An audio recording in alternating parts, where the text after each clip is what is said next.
हरे कृष्ण, राधे राधे। श्री गया धाम की यात्रा एक विशिष्ट महोत्सव है। यह यात्रा पितरों के कल्याण के लिए की जाती है। श्री गया तीर्थ के यात्रार्थी को चाहिए कि तीर्थ यात्रा का अधिकारी बनने के लिए वह सर्वप्रथम किसी दैवज्ञ से गया यात्रा का मुहूर्त ज्ञात कर ले तथा यात्रा प्रारंभ करने के 3 दिन पूर्व अत्यंत संयम नियम पूर्वक रहे। प्रथम दिन एक समय भोजन करना चाहिए तथा दूसरे दिन हविष्यान चावल, गेहूं, जौ, मूंग, तिल आदि पवित्र अन्न तथा दूध, दही, घी आदि गव्य पदार्थ ग्रहण करना चाहिए और तीसरे दिन उपवास करना चाहिए।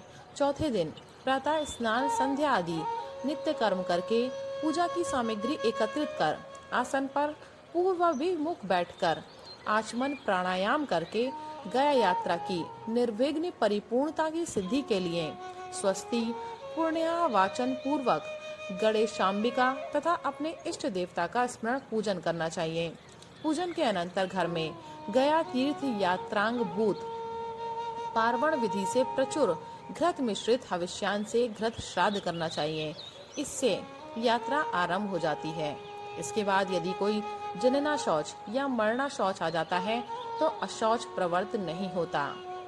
घृत श्राद्ध के अनंतर ब्राह्मणों का पूजन करना चाहिए और उनसे तथा गुरुजनों एवं मित्रों से गया यात्रा के लिए आज्ञा प्राप्त कर गया यात्रा का संकल्प करना चाहिए। किसी दोने में धुले हुए चावल में पंचगव्य मिलाकर रख लें और गीत वाद के साथ उन्हीं अक्षतों को छींटते हुए ईशान कोण से ईशान कोण तक गांव की प्रदक्षिणा करनी चाहिए। गांव की प्रदक्षिणा असंभव हो तो घर की ही प्रदक्षिणा करनी चाहिए अथवा अपने ही स्थान पर प्रदक्षिणा कर ले। तदनंतर अन्य अक्षतों को लेकर पितरों का आह्वान करना चाहिए। पितरों के आवाहित किए हुए अक्षतों को बांधकर या सच्छिद्र गरी गोले में रखकर गया यात्रा में साथ ले जाना चाहिए और गया कूप में अथवा धर्मारण्य में डाल देना चाहिए। पितरों के आवाहन के बाद 1 या 3 ब्राह्मणों को भोजन कराना चाहिए या निष्क्रिय द्रव्य देना चाहिए और घर से प्रस्थान करना चाहिए। श्राद्ध से बचे हुए घृत बहुल हविष्यान को साथ में ले लें।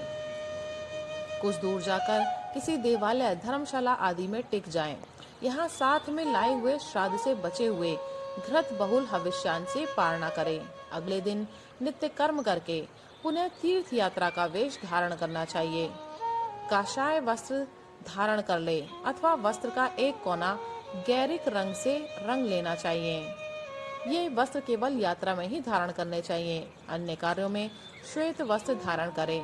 वायु पुराण में यात्रा का नियम बताया गया है कि विधि पूर्वक श्राद्ध संपन्न कर जो व्यक्ति गया यात्रा के लिए उद्धत हो उसे चाहिए कि सर्वप्रथम श्राद्ध कर काषाय वस्त्र धारण कर अपने ग्राम की प्रदक्षिणा करे, फिर दूसरे ग्राम में जाकर श्राद्ध से शेष अन्न का भक्षण करे। दान आदि न लेते हुए प्रतिदिन यात्रा करे। प्रतिग्रह से बचते हुए संतुष्ट चित्त होकर इंद्रियों को वश में करके पवित्र मन एवं शरीर से अहंकार आदि को छोड़कर जो गया की यात्रा करता है वे तीर्थ का वास्तविक फल प्राप्त करता है। गया यात्री को चाहिए कि वह नंबर 1 यात्रा के समय दूसरे का कुछ न खाए, नंबर 2 दान भी न ले, 3 एक समय भोजन करे, 4 यात्रा के समय भगवान दामोदर, गदाधर, फल्गु गंगा का स्मरण करता रहे, 5 असत्य भाषण, कटु भाषण ना करे और किसी की निंदा ना करे, 6 छल, कपट, चोरी, धोखा और विश्वासघात ना करे, 7 रास्ते में कोई तीर्थ पड़ जाए तो यथासंभव वहाँ पार्वण विधि से अथवा तीर्थ श्राद्ध विधि से श्राद्ध करते हुए आगे बढ़े। कुछ लोग काशी में पिशाच मोचन में त्रिपिंडी श्राद्ध करके यात्रा करते हैं तथा कुछ लोग प्रयाग में त्रिवेणी संगम पर श्राद्ध कर प्रस्थान करते हैं। 8 गया यात्री को अपने अन्य संबंधियों तथा संपर्कियों के नाम, गोत्र इत्यादि भी लिखकर ले जाने चाहिए ताकि वह वहां उनके नाम से तर्पण एवं पिंडदान कर सके।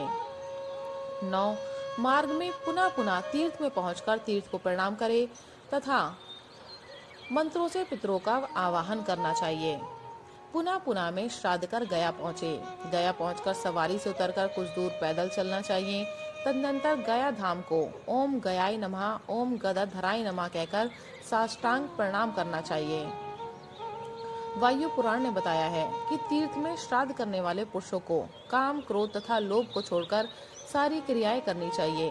ब्रह्मचर्य व्रत धारण कर एक समय भोजन करना चाहिए, पृथ्वी पर शयन करना चाहिए, सत्य वचन बोलना चाहिए तथा मन एवं शरीर से पवित्र रहना चाहिए। सभी जीवों के कल्याण साधन में निरत रहना चाहिए। जो इन नियमों का पालन करता है वह तीर्थ का वास्तविक फल प्राप्त करता है। जिसके हाथ पैर एवं मन संयत रहते हैं, विद्या, तप एवं कीर्ति की बहुलता रहती है, वह वास्तविक तीर्थ फल का उपभोग करता है। इस प्रकार गया पहुँचने पर फल्गु, विष्णुपद, अक्षयवट आदि सभी तीर्थों में स्नान, तर्पण, श्राद्ध, देव पूजन करना चाहिए। गया में 17 दिन, 7 दिन, 5 दिन अथवा 3 दिन तक श्राद्ध करने की व्यवस्था शास्त्र ने दी है। सबसे अंत में गायत्री घाट पर दही, अक्षत का पिंड देकर गया श्राद्ध पूर्ण किया जाता है। पितरों की प्रसन्नता से श्राद्धकर्ता का परम कल्याण। पितर अत्यंत दयालु तथा कृपालु होते हैं। वे अपने पुत्र पौत्र आदि से पिंडदान तथा तर्पण की आकांक्षा रखते हैं। श्राद्ध आदि क्रियाओं द्वारा पितरों को परम प्रसन्नता तथा संतुष्टि होती है। प्रसन्न होकर वे पितृगण श्राद्धकर्ता को दीर्घायु, संतति, धन धान्य, विद्या, राज्य, सुख, यश, कीर्ति, पुष्टि, बल, पशु, श्री, स्वर्ग एवं मोक्ष प्रदान करते हैं। नंबर 2, यात्रा की संपन्नता। इस प्रकार विधि पूर्वक अत्यंत श्रद्धा से पितरों के कल्याण की कामना से गया यात्रा संपन्न कर वहां से वापस घर आना चाहिए। घर आने पर यात्रा प्रारंभ करने के समान ही गणपति आदि देव पूजन, ब्राह्मण भोजन तथा दान आदि करें। गया यात्रा के उपरांत यथा संभव श्रीमद् भागवत अथवा श्रीमद् देवी भागवत कथा का पारायण भी करना चाहिए। भ्रम निवारण। कुछ लोगों में यह भ्रम व्याप्त है कि गया श्राद्ध के बाद वार्षिक, सांवत्सरिक एकोदिश श्राद्ध तथा पितृपक्ष का महालय आदि श्राद्ध करने की आवश्यकता नहीं है, परंतु यह बात निराधार है। गया श्राद्ध करने के बाद भी घर में किए जाने वाले नियमित पिंड दानात्मक आदि सभी प्रकार के श्राद्ध करते रहने चाहिए। पाद गया, नाभि गया तथा कपाल गया की यात्रा का क्रम। मुख्य रूप से जो गया के नाम से प्रसिद्ध है उसे शास्त्रों में पाद गया के नाम से कहा गया है। यह गया बिहार प्रदेश में अवस्थित है, जहाँ कई वेदियों में कई दिनों में श्राद्ध संपन्न किया जाता है। इसके अतिरिक्त नैमिषारण्य के चक्र पुष्करणी तीर्थ को नाभि गया कहा गया है, जहाँ कहीं भी एक दिन पार्वण अथवा तीर्थ श्राद्ध की विधि से श्राद्ध करने का विधान है। यह श्राद्ध गया श्राद्ध के पूर्व अथवा बाद में कभी भी किया जा सकता है। बद्री नारायण तीर्थ में स्थित ब्रह्म कपाली में भी पिंड दानात्मक श्राद्ध करने का विधान है। ब्रह्म कपाली को कपाल गया भी कहते हैं। गया में पिंडदान करने के बाद ही यहाँ पिंडदान करना चाहिए, कारण सनत कुमार संहिता में ये वचन आया है।